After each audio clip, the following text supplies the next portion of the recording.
Scrunchies are back. Not only are they the trendiest accessory, but they're super easy to make. You can make one in under 10 minutes and then the perfect project to start learning how to sew the straight stitch.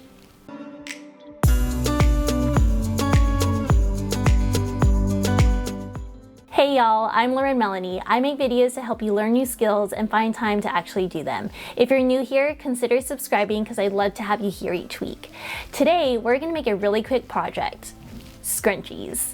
These are easy to sew and they're a great beginner project because you'll be practicing your straight stitch and a little bit of a zigzag stitch. And if you're sewing pro, they're just a great accessory for your wardrobe. But anyway, let's get started. The supplies you'll need is a piece of fabric measuring 4 inches by 20 inches, 2 safety pins, a 1/4 inch elastic measuring 7.5 inches long, some sewing pins, and coordinating thread. I'm going to be using contrasting thread so it's easier for you to see my stitches. And all of these things are listed in the description below so it's easy for you to grab yourself. Now you're gonna grab your fabric. The first thing we're gonna do is fold and press just one of the short sides. This is a little tip that will make it easier in a couple minutes. Place your fabric right side down onto your ironing surface. The right side is the side you want to be showing in your finished project.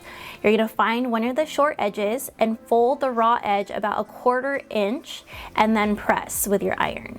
Now it's time to come to your sewing machine. You're gonna adjust your settings to a straight stitch. Mine is number 1, yours may be a different number, but if you don't have a computerized machine, you can adjust the stitch length to 2.5. The seam allowance for this project is 3/8 of an inch. And I wanna show you a little trick that helps me not use so much brain power. By taking your seam gauge, slide it over to 3/8 of an inch and line it up with the needle. And I usually take a little piece of washi tape and place it right where that mark is for easy reference. Then start sewing. When you start a seam, go ahead and make 1 or 2 stitches forward. Then make sure you back stitch to the beginning of your seam. This is going to reinforce the stitch so it doesn't unravel on you when you take it off of the sewing machine. Don't forget to do a back stitch at the end of your seam as well. Once you're done with this long seam, go ahead and clip your thread at the beginning and the end.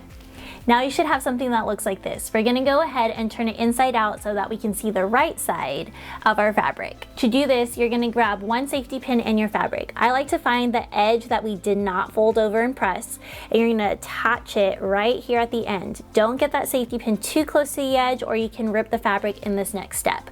Now you're just gonna thread the safety pin into that casing. And you're just gonna pull really gently and slowly. You don't wanna rip the fabric as you're pulling it through.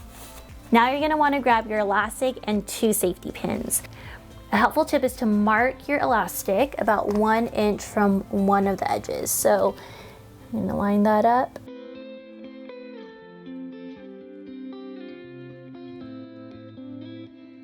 We're gonna pin the safety pin onto one end of the elastic, just like we did the fabric. Again, make sure it's not too close to the edge or else you're gonna rip that elastic in the next step. Take your elastic with a safety pin and thread it through the casing or your fabric that you just turned inside out.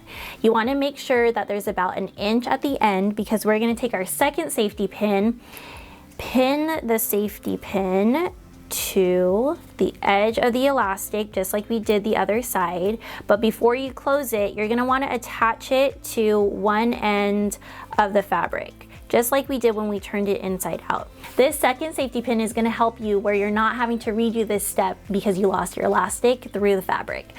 When the elastic is secured to one end, you're going to take your first safety pin and thread it through your fabric all the way to the end. At this point, there should be safety pins at both ends. Remember that one that we attached to the fabric? Go ahead and unattach it so you can go ahead and take it all the way out actually. Make sure you hold on to it because you don't want to lose it and have to do this step over. Then you can take out the safety pin to the other side of the elastic. On your elastic, find the mark that we made earlier. This mark is where you're going to line up the other end of the elastic. Next, we're gonna sew the elastic together. So I'm gonna find my zigzag stitch. On my machine, it's stitch number 7, so I'm gonna go ahead and switch that over right now. Again, if you don't have a computerized machine that automates your zigzag stitch, you can go ahead and set your stitch width to 3.5 and your stitch length to 1.4. This is a great width for the size of our elastic.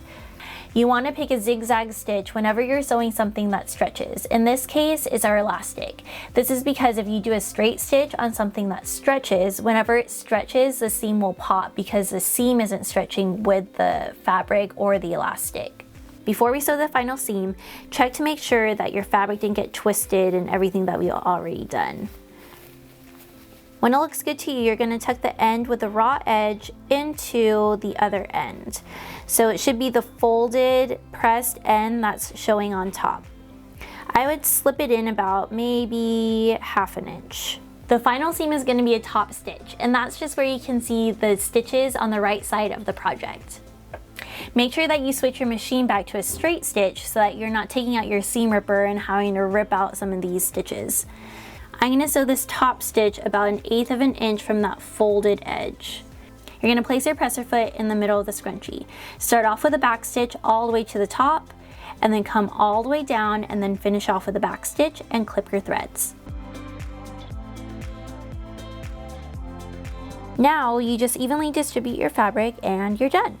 You've just sewn the basic scrunchie, and now it opens up a world of possible variations, like the one that I'm wearing in my hair. Alright guys, it was fun. Don't forget to subscribe if you want to watch more videos like this, and I'll catch you on the next one. I don't know why I put it up like that.